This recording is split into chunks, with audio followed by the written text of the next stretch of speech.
আমার একটা কামনা ছিল, বাবার কাছে আসার পরে এই কামনা আমি করছিলাম।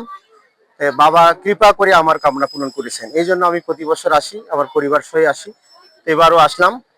এবারে মেলার পরিবেশ ভালোই দেখতেছি। আমার অনেকদিন থেকে কোনো ছেলে মেয়ে ছিল না, এখানে বাবার এখানে মানসিক করে আমার একটা ছেলে হয়েছে। এখন আমি এখানে ছেলেকে নিয়ে একটা মানুষটি ছিল ওইটা দেওয়ার জন্য আসছি আমার পুরো ফ্যামিলিকে নিয়ে। আমি ছোটবেলা থেকেই সেই প্রথম শুরু থেকে আজ পর্যন্ত এই দরবারে আসি, এখানে জিয়ারত করি, দোয়া করি। এবং আমি মসজিদে আগে 2 ওয়াক্ত নামাজ পড়েছিলাম মেহেরবাউলিল্লাহ। আমরা তখন থেকে আছি আল্লাহর হুকুমে আওলাদ রাসূল। এরা ইসলাম প্রচার করার জন্য এই দেশে আসিয়া এখানে এরা শহীদ বরণ করেছেন। এখনো তারা ছিল লক্ষ লক্ষ মানুষ এখানে জিন্দা হয়ে চলে যায়। কৌসুবহানাল্লাহ, নেংমসে পুরো যায়। যার সন্তান নেই সন্তান পায়, যার অভাব আছে অভাব মুক্ত হয়, যারা শয়তানে ছিল তারা ওলি আল্লাহ হয়ে যায়। এই সময় মুক্ত হয়ে এখান থেকে উলিয়ার দরবারে।